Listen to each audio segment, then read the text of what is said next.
नमस्कार सर्वांचे RJ academy या युट्यूब चॅनल मध्ये सर्वांचे सहर्ष स्वागत आहे। चला तर आजच्या व्हिडिओमध्ये आपण काय पाहणार आहोत तर सर्वनामाचे पडणारे उपप्रकार व त्याचे उपप्रकार पाहणार आहोत। मग पहिला उपप्रकार पाहणार आहोत आपण।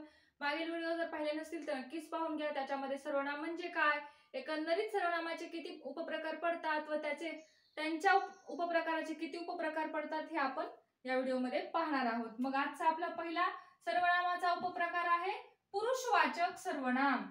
पुरुषवाचक सर्वनाम। मग पुरुषवाचक सर्वनामाचे किती उपप्रकार पडतात तर 3 पडतात। पुरुषवाचक सर्वनामाचे 3 उपप्रकार पडतात। पहिला उपप्रकार आहे प्रथम पुरुषवाचक सर्वनाम, दुसरा आहे द्वितीय पुरुषवाचक सर्वनाम आणि तिसरा आहे तृतीय पुरुषवाचक सर्वनाम।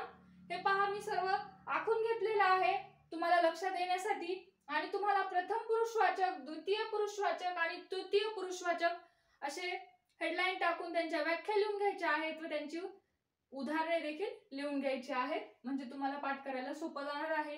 मग प्रथम म्हटलं की प्रथम पुरुषवाचक म्हटलं की प्रथम याच्यावरून त्याची व्याख्या तुम्हाला मी ट्रिकनी सांगणार आहे।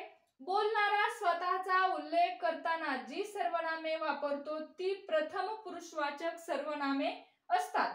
प्रथम बोलणारा स्वतःचा उल्लेख करताना, म्हणजे बोलणारा म्हणजे स्वतःचा उल्लेख करताना प्रथम जी सर्वनामे वापरतो ती काय असतात, प्रथम पुरुषवाचक सर्वनामे असतात।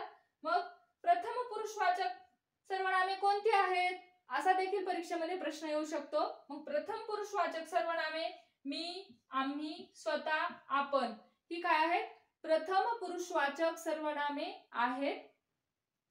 लक्षात आलं का मग तुमच्या प्रथम पुरुषवाचक सर्वनाम म्हणजे काय।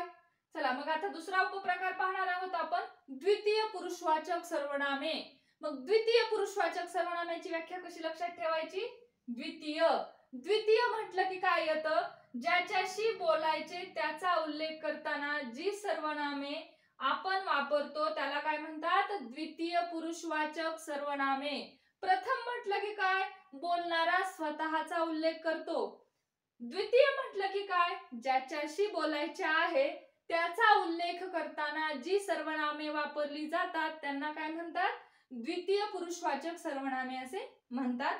मग उदाहरणार्थ द्वितीय पुरुषवाचक सर्वनामे कोणती आहेत, तू, तुम्ही, आपण, स्वतः ही काय आहेत, द्वितीय पुरुषवाचक सर्वनामे आहेत। आणि तिसरा उपप्रकार आहे पुरुषवाचक सर्वनामाचा तृतीय पुरुषवाचक सर्वनाम। तृतीय याच्यावरून व्याख्या लक्षात ठेवायची आहे। तृतीय पुरुषवाचक सर्वनाम ज्याच्या विषयी बोलायचे त्या व्यक्ती व वस्तू यांचा उल्लेख करताना जी सर्वनामे वापरतो ती तृतीय पुरुषवाचक सर्वनामे असतात। ज्यांच्या विषयी बोलायची, ज्यांच्याशी बोलायचे, बोलणारा स्वतःचा उल्लेख करतो, हे लक्षात ठेवण्यासाठी ट्रिक आहेत प्रथम, द्वितीय आणि तृतीय पुरुषवाचक सर्वनामांच्या। मग ज्यांच्या विषयी बोलायचे त्या व्यक्ती व वस्तू यांचा उल्लेख करताना जी सर्वनामे वापरतो ती तृतीय पुरुषवाचक सर्वनामे आहेत। मग उदाहरणार्थ तो, ती, ते, त्या ही काय आहेत तर तृतीय पुरुषवाचक सर्वनामे आहेत। म्हणजे ज्यांच्या विषयी बोलायचे त्या व्यक्ती व वस्तू यांचा उल्लेख करताना ही सर्वनामे वापरली जातात। लक्षात आलं का मग तुमच्या, आला असेल तर कमेंट बॉक्स मध्ये नक्कीच कमेंट करा आणि चॅनलला सबस्क्राइब करून ठेवा। नेक्स्ट व्हिडिओ आपण सर्वनामाचा दुसरा उपप्रकार पाहणार आहोत। धन्यवाद।